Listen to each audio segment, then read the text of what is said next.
uniform. So Okay. Welcome. It is Monday, May 9th, 2022. It is our 9 o'clock strategic planning meeting that we did delay till 9:30 today. So let the record reflect that all three commissioners are present, our executive management team. We also have Aaron Schmidt in the conference room, and Collins, your last name? Tierney, thank you, with us. So, and then we have people on Zoom as well. So we are going to start off with Larry Crowder with the Spokane International Airport. Larry, I see you online there. Good morning, Madam Chair, and good morning, Commissioners. Good morning. And I see you have joining us Rob as well. Yes, Rob Schultz, our CFO, and Ron, if you promoted Rob to a presenter, Rob has some documents that we would like to share as we go through this item. Good morning, Commissioners. I am unable to share my screen still, so I don't know if that can be changed. So we may not be, we'll see if we can. If not, then we need to email it to Ron so he can pull it up on his computer. Okay. While we're doing that, Madam Chair, I'll just provide some brief outlined comments for the board. As the board knows, the airport board has been engaged in developing terminal renovation and expansion program we commonly refer to as TREX. And we are pursuing TREX in multiple phases. The first phase of TREX is focused on the Concourse C renovation and expansion.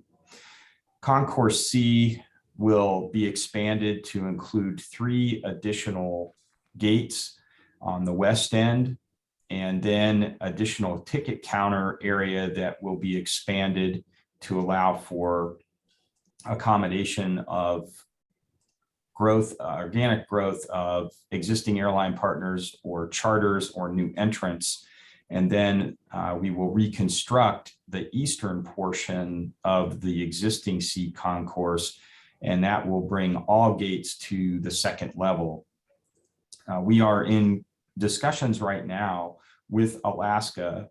You may have read recently that they are intending to take all of their Q400s out of their fleet by the end of 2023. So that would modify TREX slightly, which we had anticipated in the planning process to replace basically a connector facility, a covered ramp walkway to and from the terminal ramp with 3 passenger loading bridges as the alternative. So we're working through that right now and expect to receive clarity from that discussion very soon. But our sense is that we will be moving forward with at least the 3 loading bridge modification. And again, we had anticipated that, so it does not cause any schedule delays in moving forward with this phase of TREX. Not sure if, Rob, you got the documents over to Ron? Okay. It looks like it. Looks like we're good. Okay. Yeah, I did just send the inducement resolution to Ron for there. Very good. Thank you. So good morning. So what this resolution is an official intent to reimburse for expenditures related to the project that Larry just described. So it's for the Concourse C TREX program. And there's a couple of things that really allows the airport to do for this. I won't go through all of the document in terms of reading it at this point, but really what Larry talked about is it's for expenditures related to the design, the acquisition, the construction, the renovation of the Concourse C program. Talking about the modernization, the expanding of Concourse C, and everything associated with that. So including the new ticket counters, new bag makeup areas, those types of things in terms of the infrastructure needed for the expansion and renovation of Concourse C. So that fourth whereas statement really kind of talks about in terms of the intent of the project itself, what we're going to be doing as part of the Concourse C program. The inducement resolution itself allows us to make certain expenditures related to the project for there. If Ron, if you wouldn't mind going to the next page for me.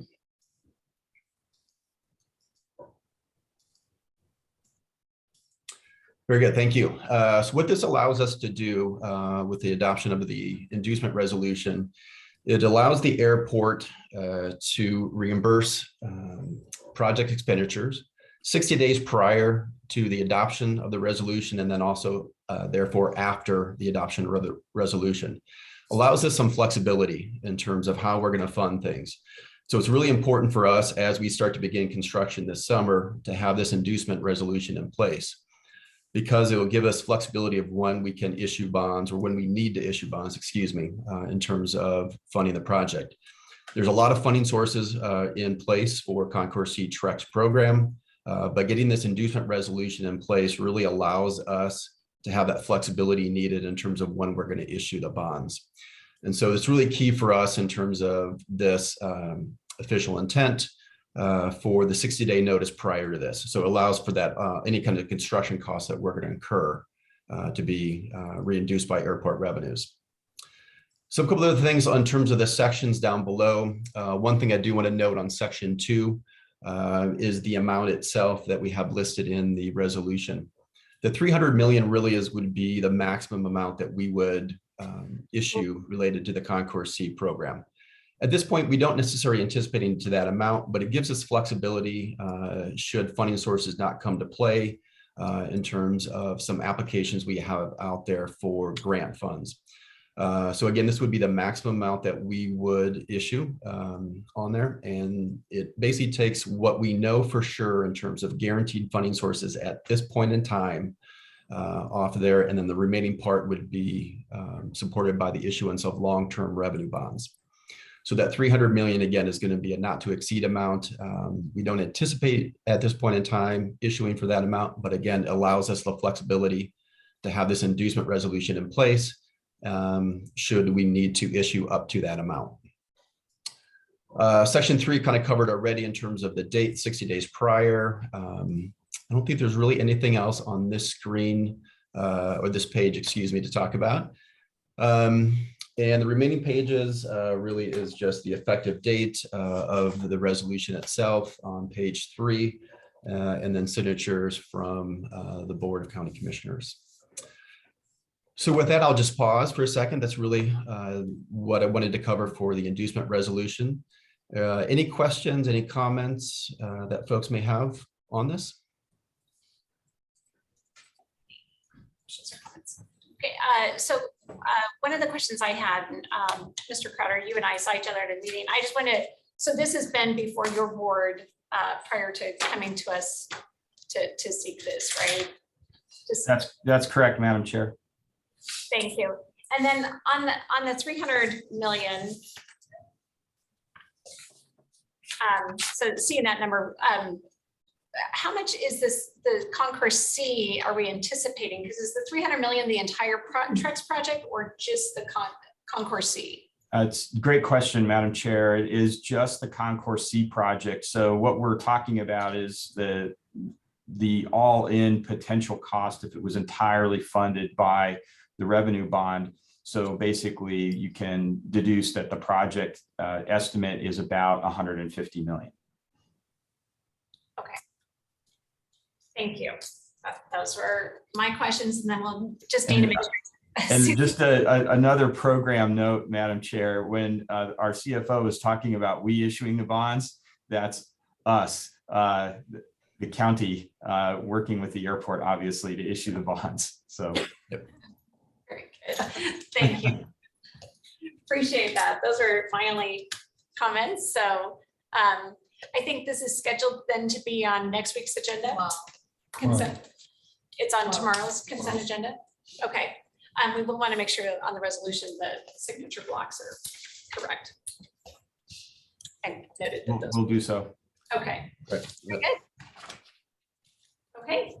thank you very much. I appreciate the information, and with no further questions, thank you and have a great day. Thank you, Madam Chair. Thank you, commissioners. Thank you, Have a great commissioners. day. Appreciate it.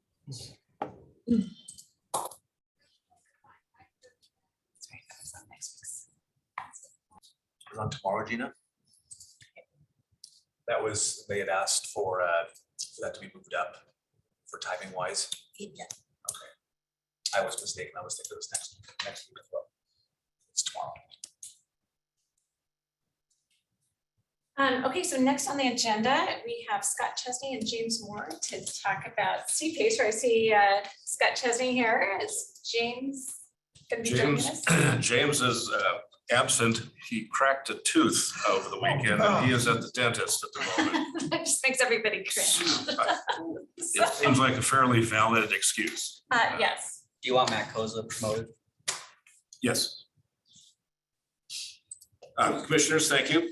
We are here to share with you something that was adopted by the legislature earlier. It's called the Commercial Property Assessed Clean Energy and Resilience Program, also known as CPACER. And we have some slides for you to go through. You can go right to the next one, please. And essentially the overview of this, go ahead, Ralph, please. Thank you.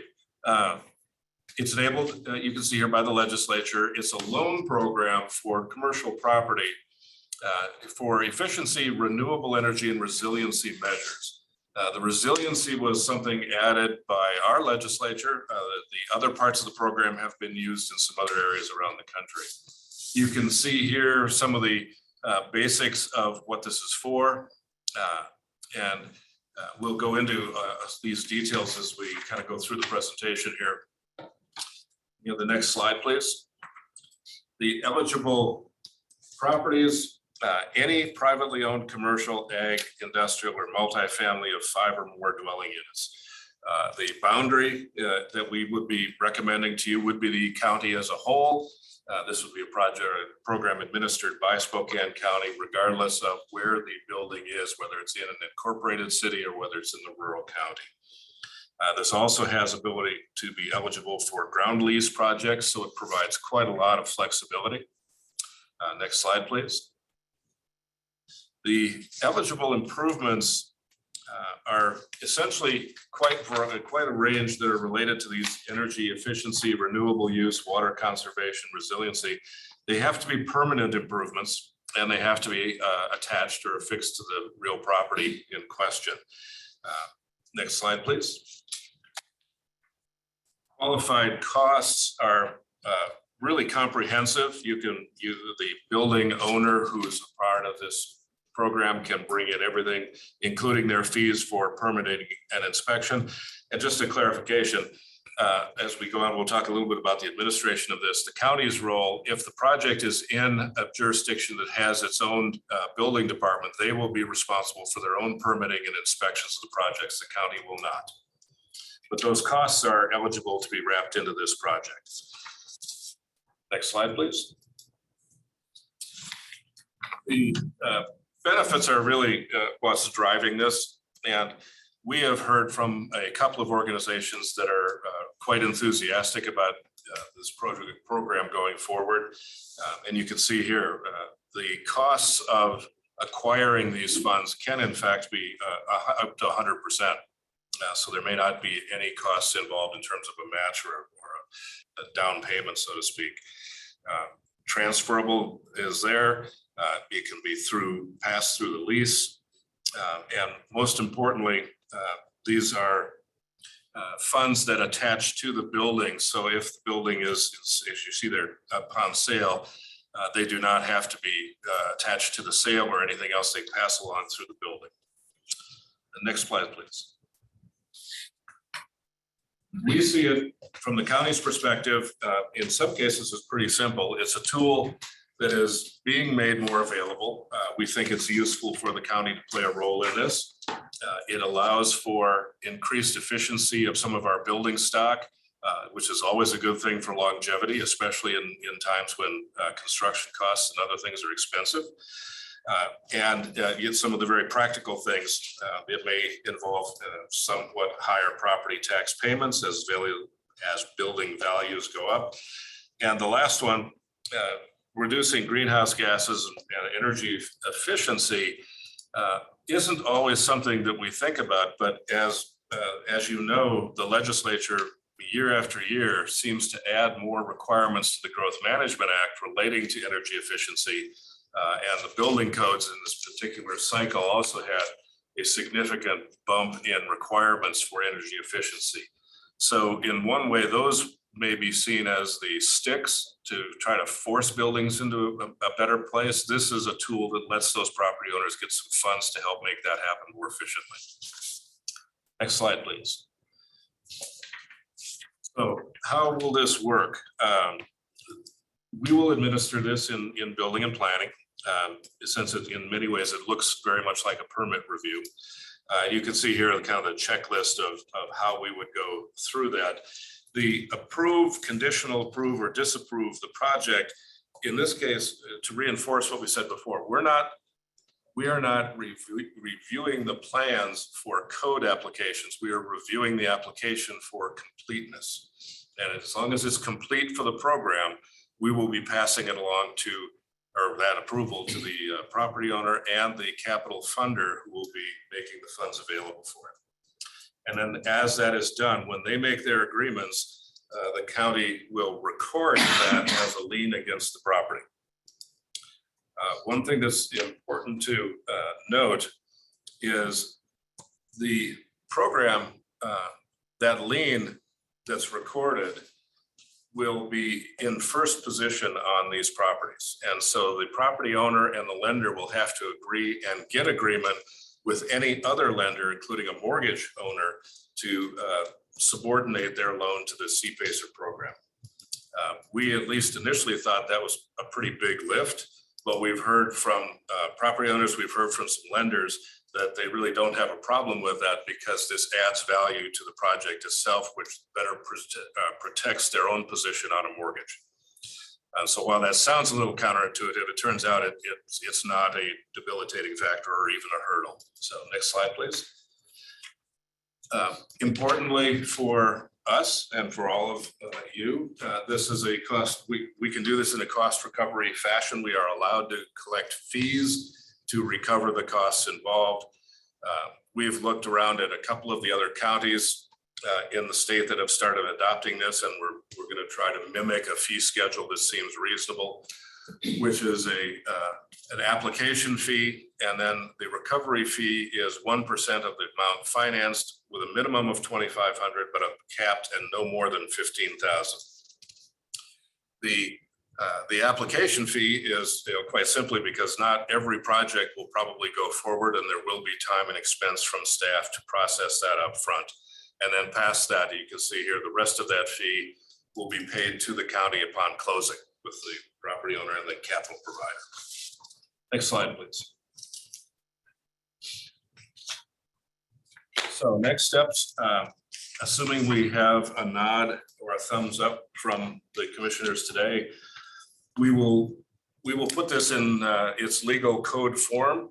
We will produce an ordinance and a resolution for your action, and behind the scenes, we will then produce the project and program documents, including a program guide and all of the other documents that will be necessary to make this happen. We will be able to put that together within the next 30 days or so. So next slide. Happy to answer any questions the board may have. Great, thanks for bringing this forward and stuff. One comment, all the changes in the new building code are not necessarily to reduce energy. There are also carbon and a bunch of other political agendas associated with that building code. And would not get too tied to the implementation of it because I'm aware of some legal challenges to that. So setting that aside, the one thing that I would offer up is on the fee structure.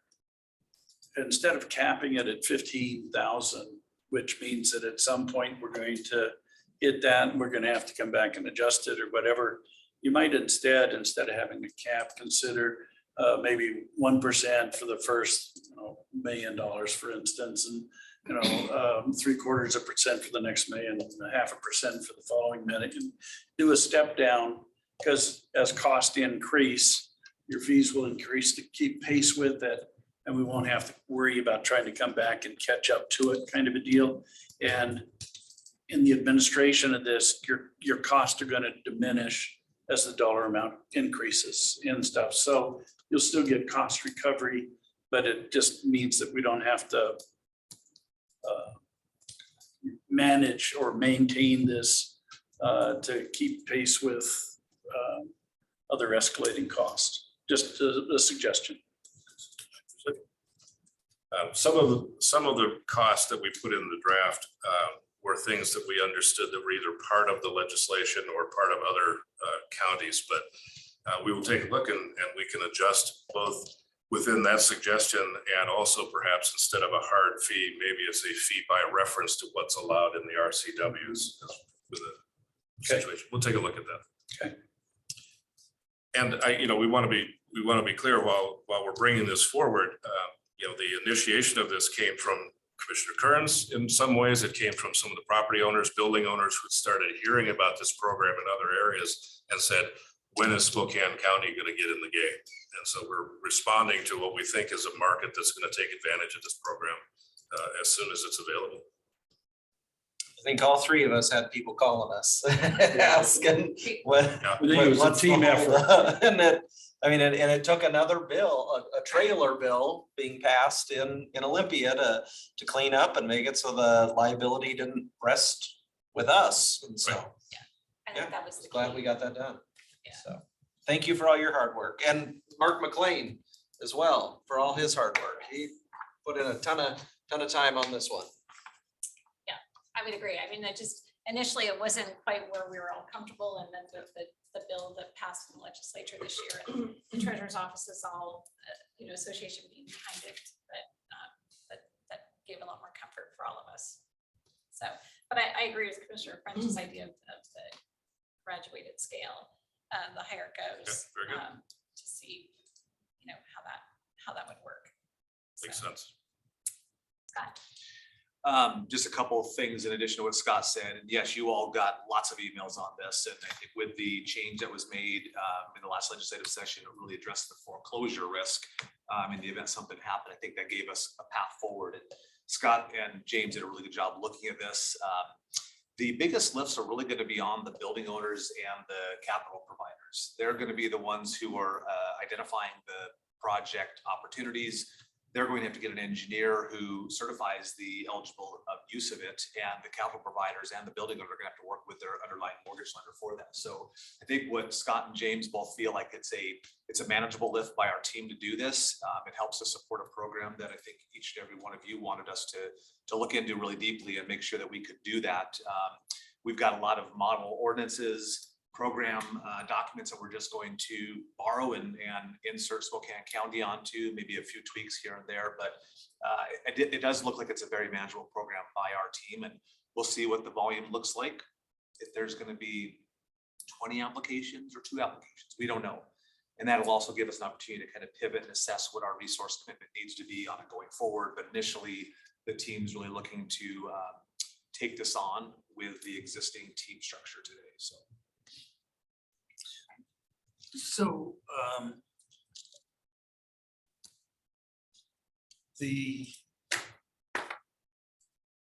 without this program, it would be difficult, if not impossible, for some, if not a lot, majority of property owners inside the county to invest in energy efficiency programs and stuff. So, I applaud the legislature in, providing this tool and amending it so it'll actually work. The one question I do have, and I don't know whether you guys have already addressed it or not, but if somebody has already taken advantage of the program and made some improvements, And then they get 5, 10 years down the road and there's new technology that comes forward that says, geez, I wished I could have that in my building as well. Can we either come back and amend the original lien to incorporate that additional cost? Or is it a whole nother process that has to be initiated and put forward? Or you might give some thought to how does this evolve? And, you know, I'll give you a great example. And one of the buildings I developed, we put in state-of-the-art fluorescent lights, and within 5 years, they came out with LEDs. And I had to go back and relight the whole building. Well, technology is moving at a good pace. And so those advancements are going to be confronting us. We might want to think about how do we allow the program to grow with the technology. That makes sense? It does, Commissioner. And what I can tell you now is what we would infer by omission, and that there's nothing in this that prohibits it being used over and over and over again over time. Okay. The question you also ask is, could it be an amendment or would it have to be a new cycle? That we don't really know, but if it's a new, if the building owner has to negotiate a new loan or an expanded loan with the capital provider, even if we have to have an additional part of the county's process, that's pretty de minimis. It's really not a big problem. So we don't see any reason at this point why it couldn't be used in that manner exactly. Great, thank you. Which you also asked, I think, about some retro application of this, if they did some investments in recent months or years. Yeah, I mean, if they can, if the lender will agree to retroactively put that lien in first position, I don't know why we wouldn't date it back to when the legislation was passed. I wouldn't want to go before the legislation, but I think June 1, it became effective, or July 1, whatever that date is. I mean, if we can recapture some of that. I think there is That's gonna some, be up to the lender. Right. Really not Right. to us. I think the legislation does allow some look back. It does. It allows for funds to be used for improvements that were made up to 3 years ago. Good. So Okay. that's Thank built you. into the legislation now. Answered that question. Great. Any other questions or comments for Scott? Great, thank you. Thank you, Commissioners. Scott? Appreciate it. We will continue moving forward on developing the model ordinance and the program docs. We'll be back in front of you. Very good. Thank you. Great job, Thank Scott. you. Okay, next on the agenda, I'm going to go to Arian to kind of give us an update on ARP planning. Good morning, Commissioners. It's nice to see you today. We may have a couple of guests with us from the WSU Extension. Ron, did you see any logged in? You know who might be looking for it. It would be Trevor Lane with WSU and Gary Varela. One or both of them were going to try to join. If not, I'm happy to proceed. You pull up the. There we go. Wonderful. Our first item we'd like to update you on related to ARP activities is in the topic of broadband. And one of the items we've continued to share with you is the advantage of having a broadband action team to come alongside of us with those activities. The WSU Extension is the state broadband office designee for those. And Trevor has graciously agreed to join us to share about our broadband team formation, the resolution that you will have before you tomorrow, and kind of the work in progress. It's a very organic organism. So Trevor, I'll kind of turn it over to you for a few minutes. Thank you so much. I appreciate all the hard work that's been done thus far. And although I have not seen the resolution, I will say that all of the other documents that I've seen are an amazing reflection of the self-direction and facilitation that is occurring here. And as the guy that's been going around the state, I don't know, for the last several years, helping communities stand up these broadband action teams, it's refreshing to see such a group of motivated folks just moving forward. The one thing that we're trying to figure out now is how do we demonstrate deference to our tribal partners? Where I come from in Oklahoma, that's a forethought, not an afterthought. And so as we work with the teams across the county and across the state, and the Washington State Broadband Office, that's something that's at the top of our list right now. It's mostly relationship driven. So if you all have ideas, suggestions on how to foster that and get those relationships to the table, we're all ears. But that organic approach is the best way to go with tribal relationships as well as with the BATs, because this model is an evolving model and best practice. And we're finding at a federal and state level that input, letters of support, feedback from the broadband action teams are the critical piece in getting funding. Sometimes it is the most critical piece in how an organization or an ISP receives that funding. And the BATs are really helping offset overbuilds, underbuilds, and fostering that conversation that's needed to fill the digital divide. In terms of history, Stevens County was the first BAT in the state. They did an excellent job of partnering with the Spokane tribe. I want to encourage you all to look at that model and how they approached the Spokane tribe and reservation to really deal with some of the equity issues that we know are at the forefront of all the conversations nowadays. The second one was Ferry County and the Colville Confederated Tribes. You're actually talking to the guy that helped put that together. What's interesting about the Ferry County and Colville tribes, when I started work on this, people didn't think it was going to be possible to have a formal agreement coming out of this because of generations and decades of just infighting and disenfranchisement and real challenges. In less than 18 months, we were able to get a written agreement together and an MOA that actually led to the sustainability of the BAT as I moved from county director into state specialist. That MOA helped me sustain the group and the team. And fast forward years later, it's now one of the models nationally on how to foster and demonstrate deference between tribal and rural partners. So I'm here for the long haul, but you all are very capable hands with all of the documents and everything that I've seen. And that's kind of the 30,000 foot view of who I am and where you all are in the process. And I'm here to answer questions and do the best I can to help us keep moving forward. Yeah, so you might want to consider reaching out to Todd Coleman, who's the executive director for S3R3. We already have an agreement with the Kalispel tribe on a project that we're doing up on the West Plains and stuff. So he might be a good resource for you in terms of how to work with the Kalispels. Okay, thank you. Any other questions or comments? I'll just make a quick comment. And I did meet with Todd a few weeks ago and he brought the same thing up. So we are looking at the Kalispels. Just by chance, I had lunch with Joni Wincoop of the Spokane tribe last week, the executive director for their tribal council. The lunch was on a different subject, but I also brought this one up. So with both of our dominant tribes here, there's been at least some discussion. That warms my soul. Thank you for that feedback.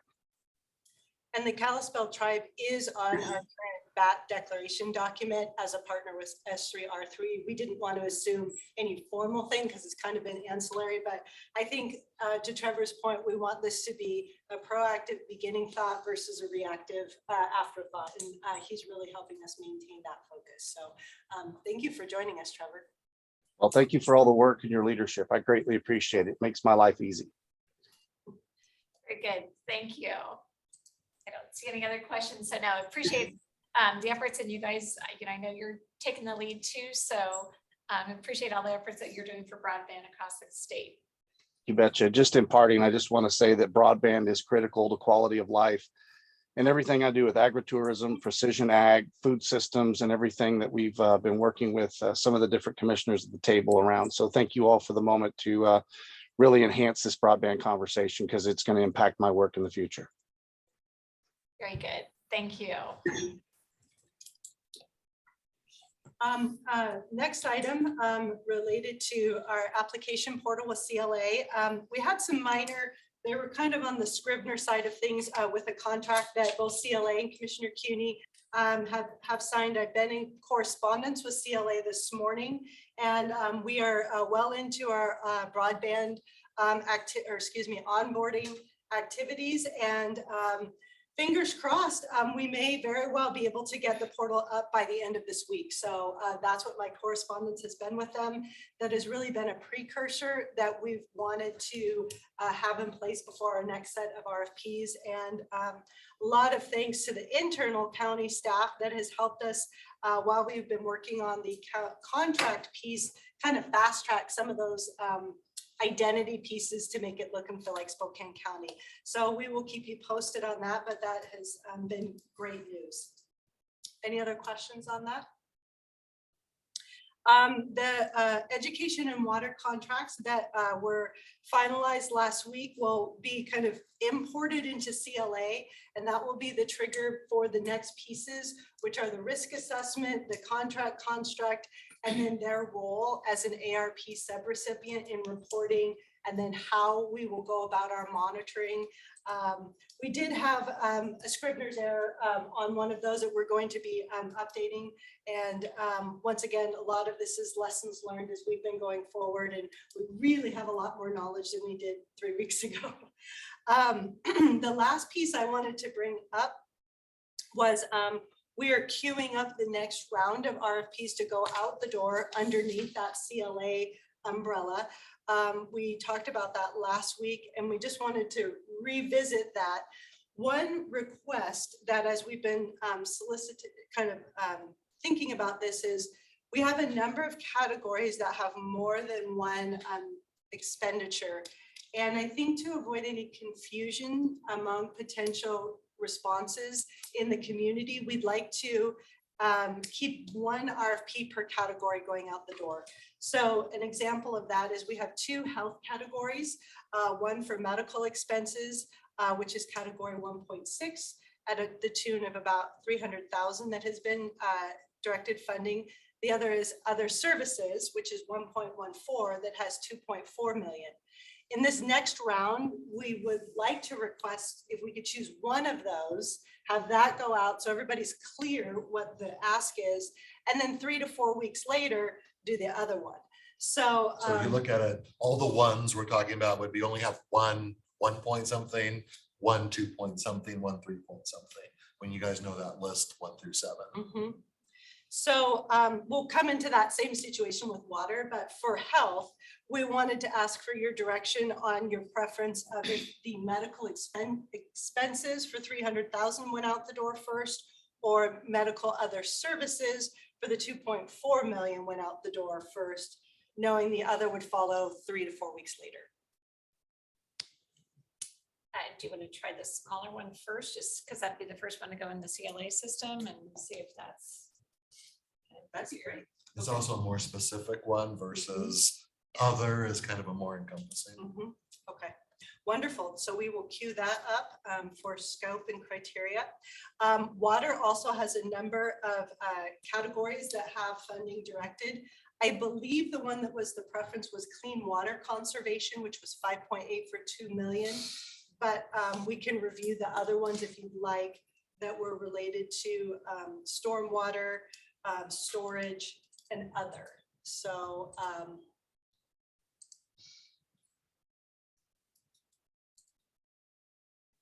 if we want to continue the same trend, we'd start with the more specific ones first. The other would maybe kind of be the one that comes last, sort of the. So if you're not successful on those specific ones, you've got the general other category to go after, sort of your final shot. Maybe I don't know. So we were thinking water conservation might be next at the 2 million, but I want to make sure Just that deferring to the board on. deferring to the board. But you said it was, one was conservation, one was So the ones, stormwater. yep, so then stormwater other. is 5.5 That million. one's already out. Sorry, That's West Terrace, the sole source. thank you. We've already taken care of that one, thank you. So water conservation is the 2 million, and then water storage is 500,000, and then once again, we're back to the other.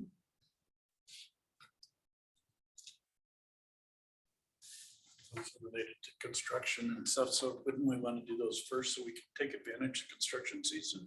Probably. What about doing both? I mean, conservation and storage, doing both of those, but holding back the other one. to go last. I think those are I mean, they're- differentiable. Yeah, And we had some storage applicants Mhm, that came in the distribution and transmission category mhm. that all of us, we grade separately and come together, but we all kind of graded it down because we knew there was a better category that was coming. Mhm. So just something to consider. We know there's some of those interests out there. I think storage could be very clearly differentiated from conservation, so I think we could do both of those at the same time and leave the other for later. Pleasure. Okay. All right, and then the last one that is tentatively earmarked to go out this next round, back to other, is broadband other. It really doesn't fit into anything upcoming from the state broadband office, but does have, from what we're hearing from our idea portal and our ARP conversations, some fairly near-term needs in preparation for other eligible funds. So that was the other one that we were wanting to put an RFP out, as well as maybe utilize any internal services that could help us with some strategic planning for comprehensive approaches going forward if eligible. So that was the third category that we were thinking would be good to have up deck next. And how much is in that one? That one is 3 million. And so when we're talking about broadband, that's items that are not going after Department of Commerce. Correct. That's separate than the broadband match Mhm. category. These would be things that Commerce would not make an eligible component in their notice of funding in June. That's when we think it's going to come out. So that would be to address local needs that couldn't get any state funding in the near term.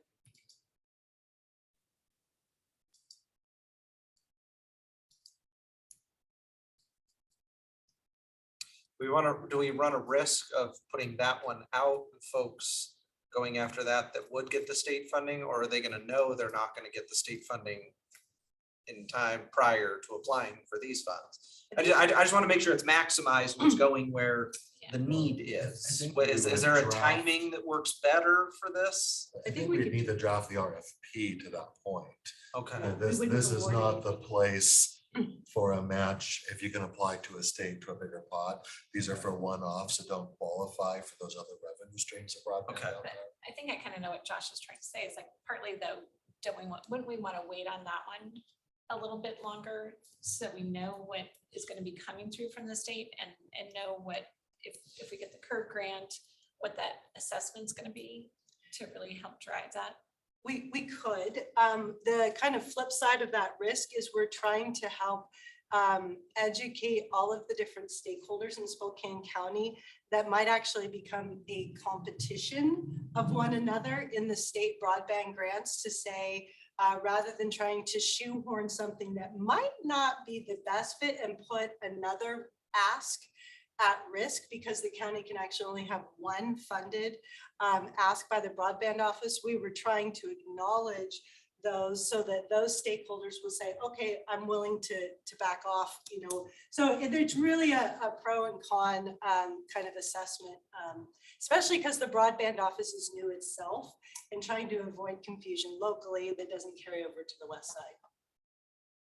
But we want to wait just a little bit though to get that assessment done. The assessment probably won't be complete by the time the broadband office NOFO is released. What we would do is indicate in that NOFO how far we are in it and what the intended results in. But the final report that we're seeking funding for the study from the CURB grant probably won't be done until late July. So we'll have an overlap, but we are showing the broadband office we're serious. This is what we're doing as a part of our response to their notice of funding. So it is, all of this is kind of a timing cadence.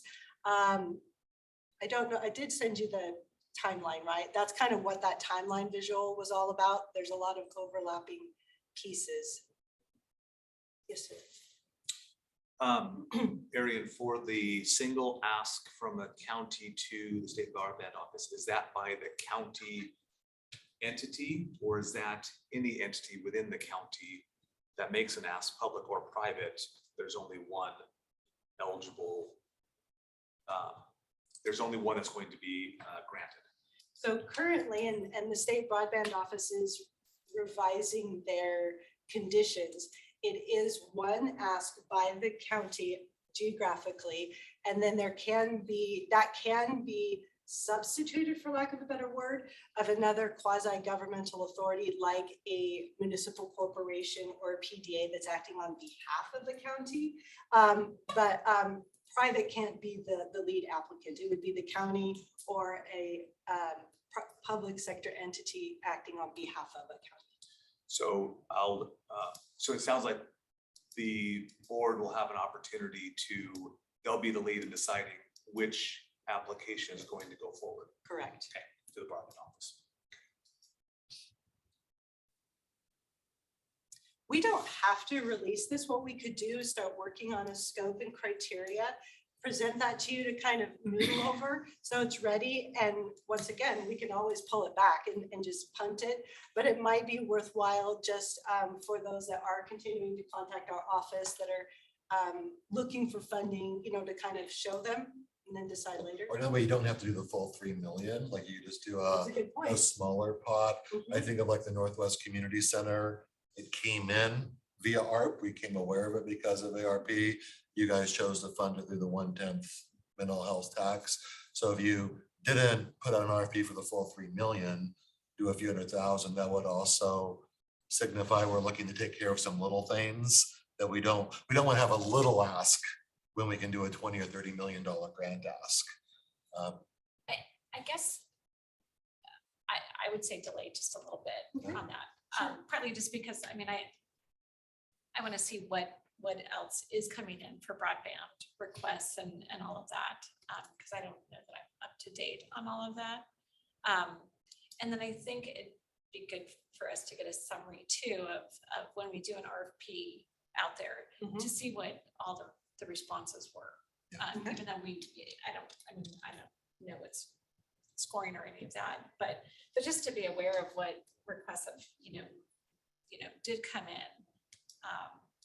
Because I think you talked to us about a couple of them that scored high and that, so we changed the amounts, but I don't even know what the other requests were. So I think I'd like to get a better understanding as we go through this process too, because we're all learning on the process, just so we're aware and know, what the other requests were that came in, and then kind of as, on the portal to be, seeing what were the ideas on the portal too, to know that those people didn't actually go in and request the RFP.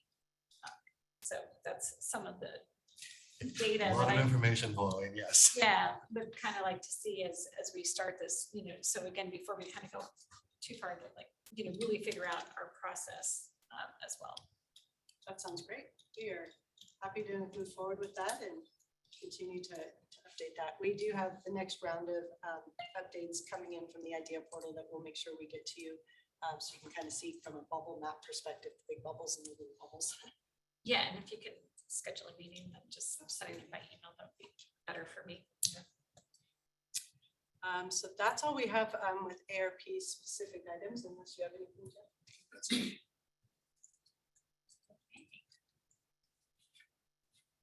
So that will take us, thank you very much. Appreciate again all you guys' efforts on that. So that's going to take us to Chad Coles.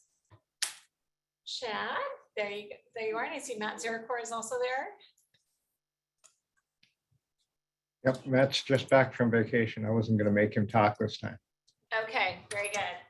But we get to see his lovely face. There we go. Okay, so we're going to talk about electronic vehicle charging station grant opportunity.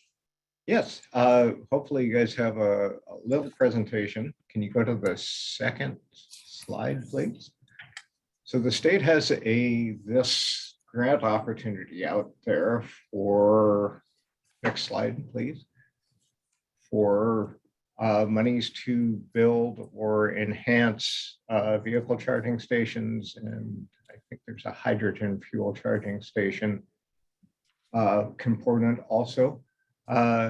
This is to support priority corridors along throughout the state, and 195 happens to be one of those priority corridors. The grant opportunity came out March 14th. Applications are due May 18th. So we're running a little short. I was approached by, next slide, please. FreeWire, a company that builds electrical charging stations. They have a little different application. They actually put inside the charging station battery components, so they don't need as much electrical infrastructure. They don't have to have as much power directly tied to their charging stations. They build up a charge over a long period of time and able to just charge into the vehicles quickly. So they like their stuff. They've worked with Yoke's grocery store out off of 195, kind of in Al's neck of the woods down there, to put together this proposal. And this proposal is to build one of those stations, actually 3 of those stations, which would provide for, no, I'm sorry, 4 of those stations that would provide for 8 charging locations in the Oaks parking lot. Yoke's, they tell me, is on board with this, and that would be their private sector partner. And FreeWire Technology is the folks that can build and complete the project. They're offering to put together the application and proposal. They do need a local agency, or yes, a local government agency, which would include a whole bunch of different types of agencies, but they've asked us to be their partner to forward the grant opportunity. Next slide, please. So this is what they're asking us to do. We would have the agreement in place with Yokes for a minimum of 5 years to run the station. We would forward the agreement to WSDOT, who is the agency that is distributing these funds. They would have an agreement between themselves and Yokes on maintenance for that period of time. And they would set up an agreement with Yokes in terms of charging stations and the tariff rates, all that good stuff for the agreement. There was one other ask that the representative, when talking to me, came up with, and they would love for Spokane County to be a partner in terms of dollars. So my reading of the application is that it's not required that the local agency be put dollars into this grant, but the more match they have, the better off they are in terms of the dealing. So I'm bringing this to you guys to see, 1, if you're interested in us applying for it, and 2, if you're interested in adding some of our precious dollars into the mix. Any questions? I think there's gonna be lots. Commissioner French? Yeah, so I met with the folks with Wire here a couple weeks ago, and they asked if I'd be willing to support a grant application to get charging stations down at Yokes. Yokes parking lot is used by a variety of different people in the community, and down in Cheney Spokane Road, as well as in the city in Eagle Ridge, Quelsha, and all that. So the idea that it would be a good location for electric vehicle charging stations makes sense, because we already have vehicles that are parked there that are part of the van pool program. And so that part of it makes sense and stuff. And so I said, yeah, no, that I don't see any downside. In my conversation with them, they did not mention using county funds as part of the match. They said that all of that would be handled by them and or Yokes and stuff. So that's a new one from my standpoint in terms of the request. I was not aware that they were going to be asking for county funds. That's a different conversation. And I don't even know how much they're asking for. And irrespective of that, I don't even know where we would get it stuff. So in support of the grant, yeah, so that made sense. In support of the county putting money in it, that's totally up for debate. That was not part of my conversation with them, so I don't have a dog in that fight. I mean, I guess I am not well versed enough in charging. I would think the majority of the people parked at Yokes are people that are shopping at Yokes. I mean, I can be in and out in 20 minutes from a grocery store. Is that gonna do much for charging? You would Well, know? Yeah, I mean, so I mean, those are some of the questions. tell me, I mean, that, Is, I don't see people parking all day at Yokes other than maybe the Yokes it employees. depends on if it's a The super. van pool program is the draw. But So- van pool, I don't think, I would think most of the people that participate in van pool don't drive electric cars. Because right now, one of the biggest benefits or the biggest draw to be in van pool is the cost of gas. So I can see a lot of people parking their gas powered cars for van pool, but I would probably bet if we went out there, we wouldn't find any electric cars parked and people getting in the van pool. So I don't know, but I mean, So- I know there's slow chargers and fast chargers, but That's what it depends on. is Yeah. 20-30 minutes enough for even a fast charge Yeah, to do no, much? A supercharger, like a Tesla charger, their supercharger about 20 minutes. Really? That And so fast? they're kind of set to go into locations like Targets, like a Yokes, where Okay, you can, if you're driving long distance, you can stop somewhere, go in, go to the restroom, get something to eat or drink, you know, and come back out or do some shopping. So that's kind of what I've seen, you know, in the Tesla world of people talking about it, that's what they tend to do. And But keep if- in mind, if there are you're 2 coming- restaurants there. okay, but if you're traveling long distance, I mean, and you're coming through, you're coming down 195. It tells you where to stop. Spokane's kind of your destination, most likely, like Well, you're you- there, you- you're No, No, almost. but you there. may need to charge before Okay. you get in. Okay, You know, just okay, like you fill up with gas before, when you get to North Bend, so Okay. you don't have to fill up with Okay. gas in Seattle. okay. So I mean, Yeah. so I don't have a problem with it. I mean, I think it's a good spot. I think, you know, before we, you know, commit to freeware, I don't know anything about them, so I don't know if they're a reputable company or not. I mean, so I think we've got to come up with some kind of vetting process to partner, because it sounds like, I talked to Chad a little bit, that they came to us. Yeah, this was initiated by them to Yeah. us as part of the state's program to try and expand electric vehicle chargers and stuff. And so, And the state is providing grant opportunities. right. You know, so I mean, so I don't want to get into kind of playing in that market of us contributing to at this point in time.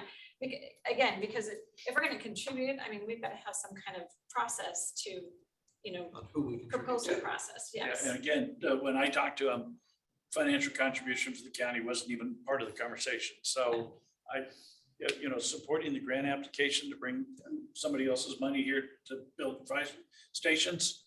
Yeah, where's the downside in that? It's a whole nother conversation, and I don't know that I could support, you know, any kind of financial contribution to the grant request, because we don't have a process, and this grant application is due next week. So Right. there's not enough time. I'm where you're at. Yeah, there's not. I've enough got time nothing to do against, I mean, anything. if we can just support the grant application with no funds, That's and kind of where they I'm want to at. do it, that's great. I mean, I'm Yeah. not gonna stand in the way of it. I've got no problem with that, but. I do, just from, I mean, the perspective that we haven't vetted the company, like, I don't know anything about the company. And I don't want to have citizens thinking we're partnering with a company that is a legitimate company. And like I said, I just don't know. I mean, I haven't. And I assumed that Yokes was doing that vetting, because it's on their property and they're the private contractor, private property owner that's working to allow these people to be on their property. So I'm assuming that Yokes has done that vetting and stuff. And so, I would want to ensure that that's been done. yeah, I don't necessarily need to second guess what Yokes is doing on their property. This is just support for a grant application. There's no skin in the game from our standpoint. But I also assume DOT is doing that vetting too, I would because assume this is so, going through yeah. DOT. I 'Cause it's spoke their to money, Mike Gribner right?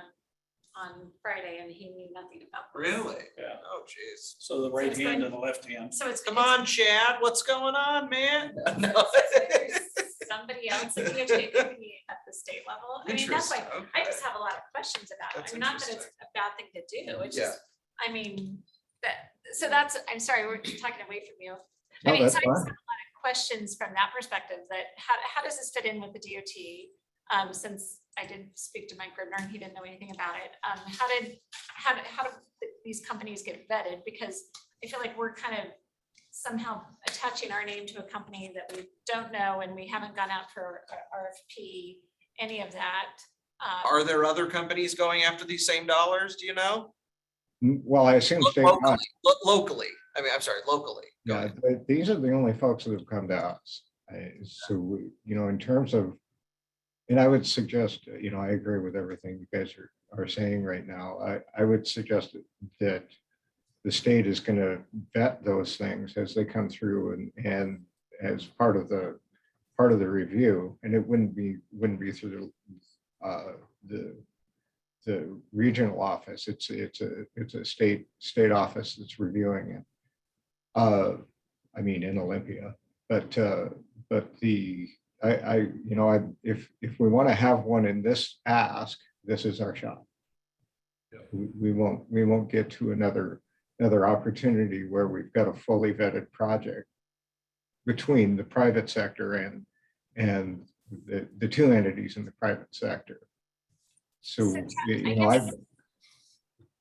I'm sorry. I guess the question I have is then, can you get what the criteria is that the DOT is looking for? Because there are different styles of chargers, that some are,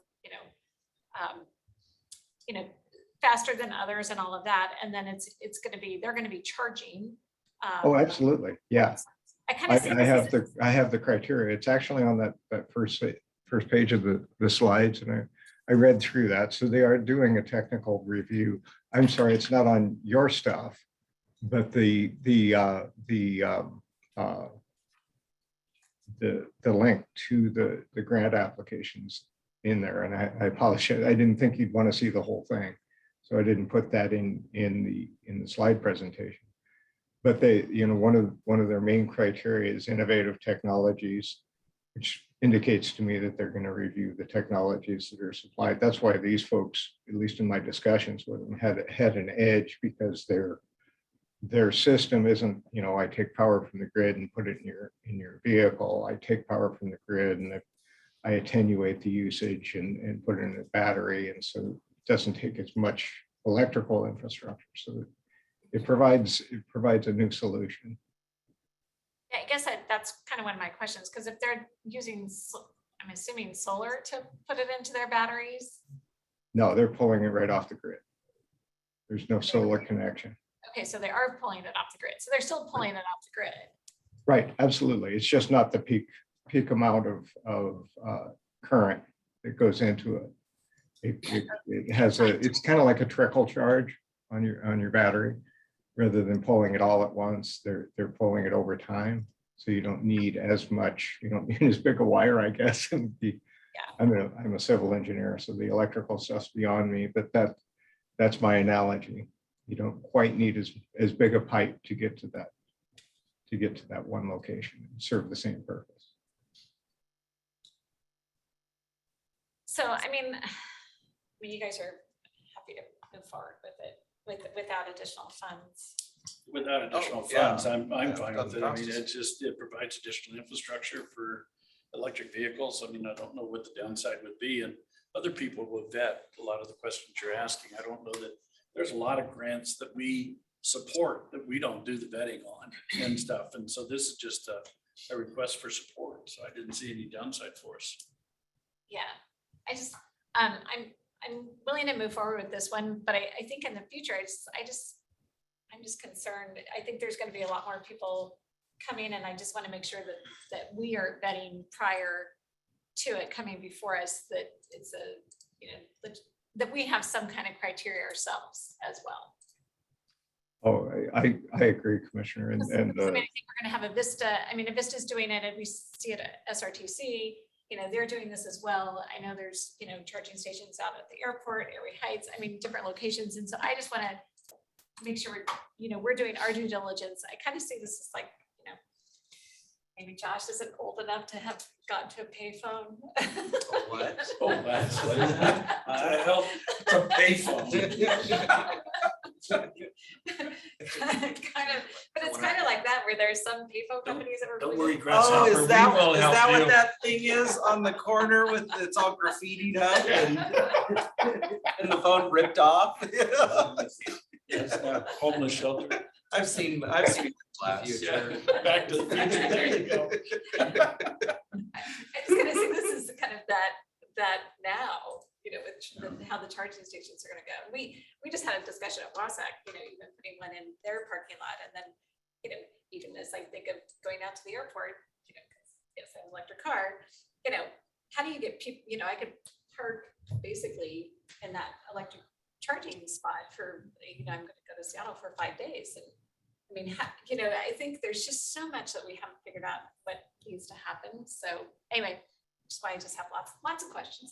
My son Joey has a Hot Wheel. He and you can sort of bond over the electric Yeah. vehicle Yeah. discussion.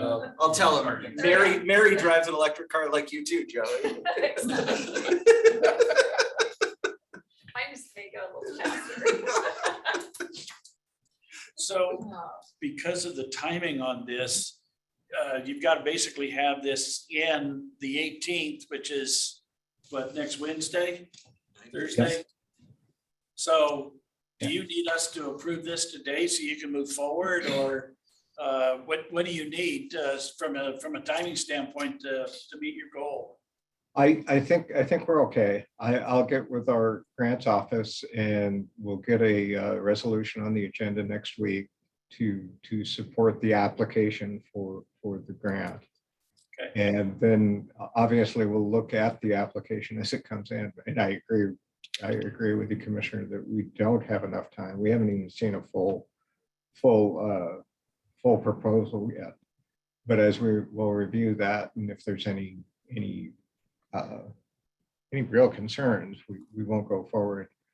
And I think we can get it on, give them enough information that we can submit the grant and get the approval from you folks. Question? So instead of bringing forward a resolution, and I guess I'm asking for advice on this, what would happen if we just passed a motion authorizing Chad and Matt to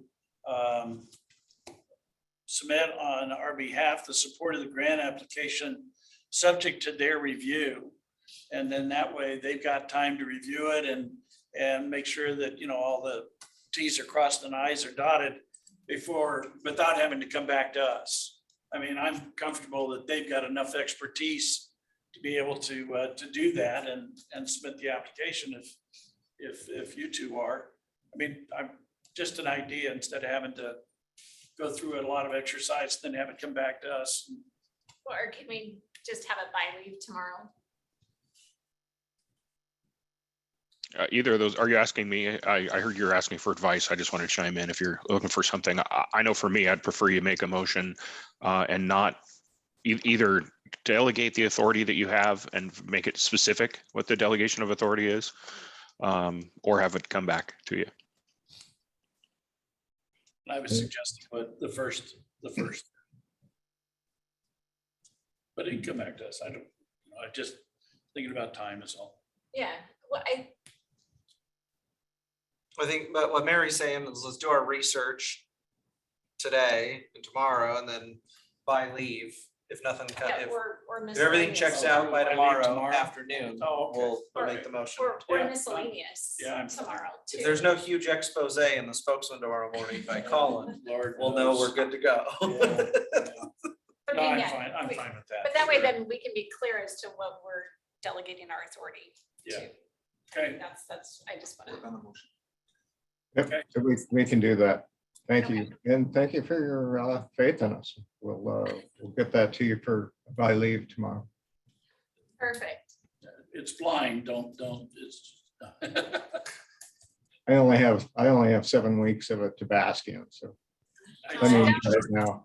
I saw the short timer stick behind you and stuff, so I figured.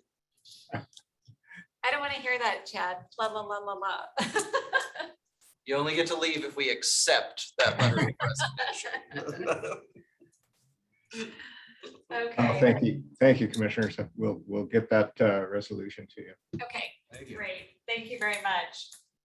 Okay, Erin, I'm sorry we're just running a little late, but you have, I think, some exciting announcement, right? Last week was exciting. I got to see it on kind of reader boards of some of the news stations and all of that. Good. Yeah, we're excited. The fair is definitely becoming real. So today, our second announcement for the Spokane County Interstate Fair. Ron, could you please share that beautiful slide? You need a drum roll? Yeah. Da-da-da-da-da-da. All right. Country superstar Cole Swindell, Monday, September 12th. Tickets go on sale this Wednesday. And he has a chart topping hit right now with Lainey Wilson, Never Say Never. So yeah, we're excited, and country always does really well for us at the fair. Yes. He's good. Right. Yes. Ron says he's good. All right, we're endorsed by Ron. Awesome. I'll be going. And I'm very Cool. excited, Erin. That's great. Thank you. I mean, that's a big win for the fair. It is. We worked pretty hard at getting this one, and yeah, we're delighted with how things have come together. Very good. And so did tickets go on sale for Nelly yet? They did. I will say we had record-breaking ticket sales in the time I've been at the fair for Nelly last Wednesday. We sold over 1,000 tickets in one day, which is phenomenal. So Oh, that's awesome. So I'm excited. I think doing the announcement this way, I think it's going to be helpful and excited to support the fair. well, we appreciate it. I'll be back next week with the final announcement Okay, and so then these tickets go on sale Wednesday. this at 3 p.m. Wednesday. Yep, on Tickets Perfect. West. Thank you. Great. Well, have a good day, everyone. Okay, you too. Thank Thanks for you. the exciting news. Okay, so Arian has left us.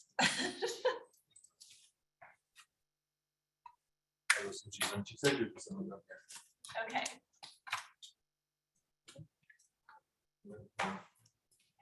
We could do your proclamation. Quick. True. Just so we're gonna do it. Take less than 1 minute. We'll go together. Go for it. So, That's okay. Alice is gonna go quick right now. I don't have. yeah, so I was approached last week by Phil Tyler. And all of you know Phil.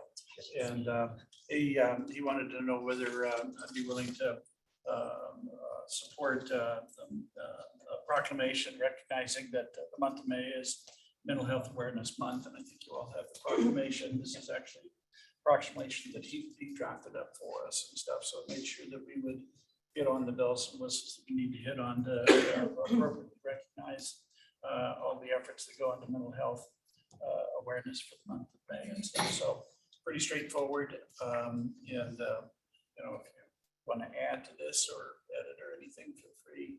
But otherwise, and then Phil will be there tomorrow at 2 o'clock to accept it. Very good. Okay, Yeah, I think that's great. I think it is. Thank you.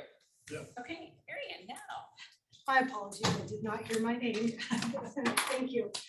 So just under miscellaneous, a little bit more on the grant that the county received from Commerce. It was the tier 1, tier 2. We also did a submission for, but we haven't heard anything back.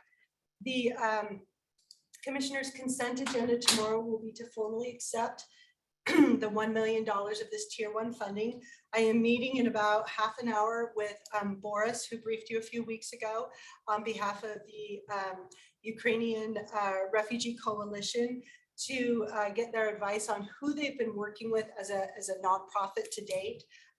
The Ukrainian coalition is not at all a formal 501c3, but they have been working with nonprofits. And because this tier 1 grant allows for both reimbursements to date, as well as the fixed scope of work that we relate to Commerce that we can accomplish by the end of June, we wanted to lean in on the recommendation of the coalition on who to do that sub-recipient award to. So that sub-recipient would be held to the scope, timeline, and budget that we submitted to the state, and that would essentially be pass-through funding to that organization. I expect for that contract to be pretty much wrapped up by midday tomorrow so that we can get it on the consent for next Tuesday, because time is of the essence to move forward. So they're gonna be figuring out who the nonprofit is that's gonna be going through. They've already informally shared with us who that's been, but once again, Kat Nichols, who will be the signing department head on behalf of that contract, we're going to nail down that details today. We've already got the form of the contract. And they're able to do single audit and all of that.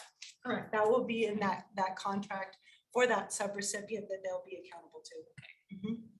Because it's federal dollars coming down to the state. No, this These is ones are state dollars, State but they dollars. do, the money has to be spent by the end of June because their current budget year, and of course, the state's on the July 1 calendar. Okay. So working with the group that already has enough expenses to reimburse or plans going forward to be able to spend the full $1 million grant essentially in the next 6 weeks. the type of funding is essentially a state proviso. That's the flavor of it. Right. So that's what it is. I would still just want to make sure in the contract that they're going to be having their own audit. That we Correct. will not be the Not the ones county. trying to do that. Correct. Okay. So, So just wanted to keep you posted on that. thank you. So next, Mr. Simmons. So you've got just some draft bullet points in front of you for consideration in terms of how the BOCC meeting structures will continue moving forward. There's been, Mark and Jim had provided an overview of a recently passed Senate House bill. I believe it's 1329. Don't quote me on that. Mark can tell me if I'm wrong. There were some conversations around from the board accepting public comment on consent agenda, action, things that you take final action on. How do we incorporate those into future meetings? I believe that's effective. Those pieces of the OPMA are effective in June. So what I've put together here for your consideration, some of these are assumptions, some of them are based on feedback that you've given to us to date. So I'll just go through this right now. This is kind of coming out of the pandemic. We've been doing a lot of virtual meetings. We've now pivoted to in-person meetings with virtual components. The OPMA does, the new legislation does signal its encouragement to continue virtual meetings, supporting those in addition to in-person meetings. So what I've got in front of you today for your consideration, and once we get your feedback on this, Jim, Mark and Jim will work on revising the resolution that you have that sets forth the logistics for your meetings. So in here, what we're proposing for your consideration is your consent agendas, which you currently meet at 2 o'clock on Tuesday, would continue in that fashion. You've currently been having public hearings where there is one, like tomorrow, we've got a public hearing. You've currently been holding those at 2 o'clock after your consent agenda. So the consideration is that the public hearings would continue to be at following the consent agenda at the 2 o'clock. In the past, you've done second and fourth Tuesdays of the month at 5:30. With the ability to host virtual meetings, I think it's expanded the ability for the public to participate in those. So it kind of seems to make sense to continue on that cadence for the public meetings. Meetings would continue to be held in person and virtually, and our agenda would that's published weekly would provide the public as to how they can participate virtually if they decided to. In the event that you did want to hold a meeting in the evening for particular items or at another time, the resolution already has in place your ability to set up special meetings. So it would just be a notice thing and an agenda that would be published by Gina. So that ability still is available to the board if you wanted to have a public hearing at another time. The open public forum, which you've had in the past, and it was suspended during the governor's emergency declaration. You can set that back up in time. The suggestion would be to have those at the beginning of consent agenda, having a public forum and open public forum. Those items would be only items that are not on the consent agenda or a public hearing. That's other items that are the public wishes to testify on. Should there be people that are signed up, you could have the public forum. If there's no one signed up, you wouldn't have a public forum. And then it would be, in the past, you've had that for 15 minutes. So that's kind of what's in the bullet here. Beginning of consent agenda, 15-minute open public forum.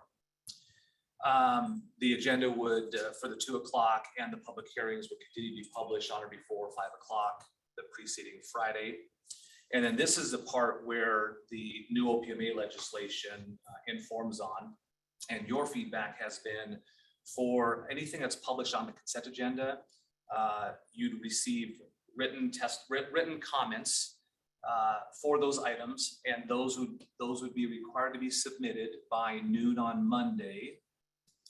They'd have basically from when the consent agenda and public hearing was posted, the agenda on Friday afternoon, they'd have until Monday noon to provide written comments on the consent agenda and any final action item. And then once the clerk of the BOCC receives, she would then provide those written comments to you. Any item that is taken as a by leave, whether it's added to the consent agenda that was published but not containing or at another of your work sessions, you would allow for oral testimony, oral comments on those, and you would queue those up prior to action on the by leave items. And then during your work sessions, which are held on Mondays and sometimes on Tuesday mornings, should a by leave item be requested during one of those work sessions, then you'd also provide an opportunity for oral testimony on those items prior to taking action. So that's kind of what's laid out in the bullets. Not looking for your decisions today, but certainly open for conversation, feedback, to open forum. Yeah, so the Clean Air Agency had a retreat last Thursday, and one of the things we dealt with was restructuring our agendas, and this is almost verbatim what we ended up coming up with last Thursday. The only thing that I think you need to add to this would be if you have an item on your consent agenda that a commissioner wants to pull off the consent agenda, then that has to go into, you know, the public comment section, just like you would a public hearing. So that, you know, if things change because they pulled it off the consent agenda, then you gotta let the public have time to comment on that. That's the only other thing I saw that probably should add to it.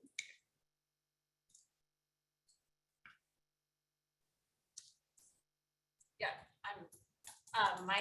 one of my thoughts was I was hoping to speak with some other commissioners when we're over at WASAC, the board meeting, and just see what others are doing and stuff too, because I know Eric and I talked about it early on, but we haven't had a chance to kind of reconnect on it. But I mean, I think this fits what we think the criteria is and what MRC is putting out. So Aging and long-term care on Friday, there's a lot of similarities here, the written comment ahead of time. So my guess is this is going to be the most people are using, same format. So. Yeah. And our goal would be to have the revised resolution to you all in time to make the decision and the action prior to this OPMA legislation going into effect, which, Mark, can you confirm? June 9th? Yeah. Okay. So there's still time, of course, to tweak it based on this and Commissioner French's additional item to consider is we would then incorporate this into the resolution, draft resolution, circulate all to you for input, and then onto your consent agenda. Because now, June 1st, technically, we're not required to have virtual, correct? It's encouraged. Isn't that the way it's written? Correct. So I mean, I think it's important that we continue the virtual option. So I like that that's in here. I think we've got it down to a science here, as long as Ron stays with us. As long as Ron's willing to do it. But no, I think it's been great having the virtual option.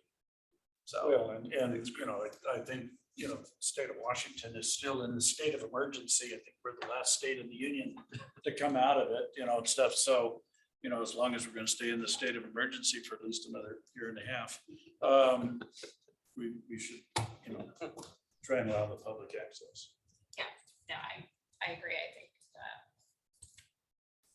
continuing as long as Ron's happy to continue to do it, since he knows how to do it and it seems a little more complicated. That would be great.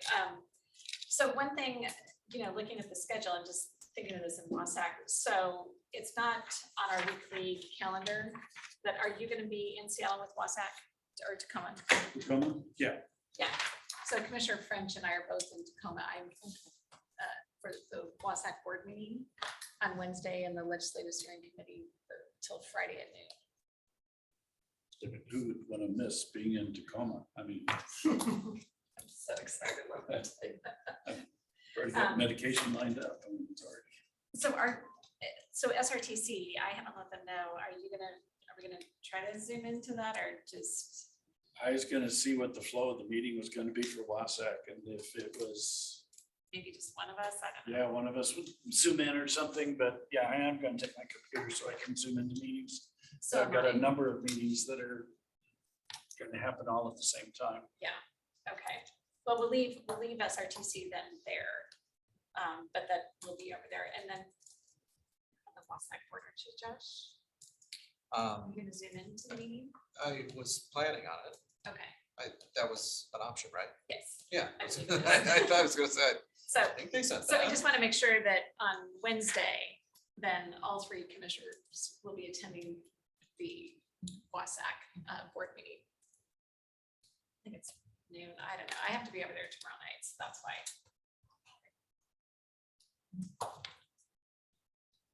Yes, just 1 second. So then, since I have to leave and with flights, I've asked Commissioner French if he would, as the meeting was starting, if he would be able to run the meeting, because I don't know if I'm going to be able to, I'm on a 12:10 flight, hoping to be over there to zoom in, but I'm assuming it'll probably be easier if I can have Al run the meeting with the public hearings. And then my stamp will be available for any items on the agenda. So I'll let everybody know that. The calendar invite I got from Wasac on Wednesday said they don't start till 5. And that's what mine has got. Yeah, 5? Board of Yeah, Directors 5. regular Yeah. meeting, 5 PM to 9. Maybe I have. Which I kind of Regular thought stuff. might be an error. It's like 5 to No, 9. but the executive committee is probably meeting Okay. earlier. Okay, So, Yeah. so yeah, and then it gives everybody a chance to get down there, but then they do actually meet that night. Yeah. It's like, yeah. I don't remember us ever meeting that late, so I wasn't sure if that was like a typo, but it's in the packet and everything is 5 PM start So time. when are you flying over? No, I'm gonna, You're gonna Zoom? he's gonna zoom in. Okay, so we don't have to worry about sharing a room card? No. Okay.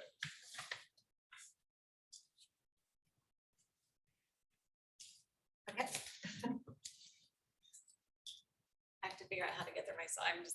Max is driving over, so I'm gonna drive home with Max. Okay. On Friday, but. So I don't want to car. It's like I gotta figure out how to get down there to go. Which is part of my problem with. drive that battery car. Well, that was like, am I If gonna you be in do, a stop at taxi? Yokes. Yeah. Am I Buy gonna some be in a batteries. taxi? Buy some double A's. No, I can Uber too. Yeah, but I was just like, that's where I was like, I don't know what I'm gonna be doing at 2 o'clock. But I will be on my phone zooming in. May not be on Okay. video. So, but Okay. I will be there. Okay, anything else for today? One Scott? question. Was gonna see, Mark, was there anything that I missed on the discussion on the BOCC meeting structure of the 1329 for the board to consider? Only whether they wanted to comment on the beginning and the end. That was the only other question. There was a little bit of a discussion about whether we wanted to, that 15 minutes on both ends. Beginning, it sounds Just in the like. beginning. Just the beginning. Great. Nope, that's all I need. We do have, are we going to do an executive session today for the pending litigation? We discussed that Friday, if you remember, Scott. Need a little more? Yes, and I apologize. There is one item that Mark wants to bring up, and could you share what it was, the reason for? Are you anticipating action after? No, I wouldn't anticipate action after. Okay, because Commissioner French has a 11:30 hard stop, so.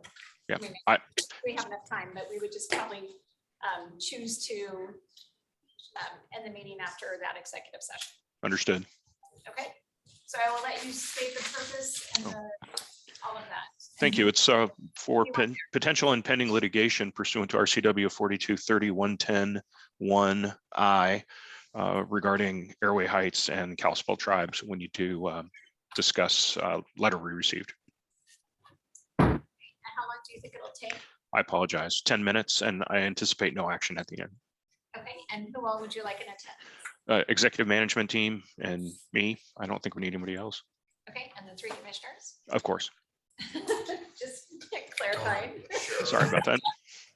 We were gonna get out of it. Okay, so we are gonna go into executive session. We'll be ending the meeting at that point for 10 minutes. We'll be ending the meeting at that point, and we'll be reconvening tomorrow at 2 o'clock for our consent agenda. We've already stated all the rest of the facts, so thank you.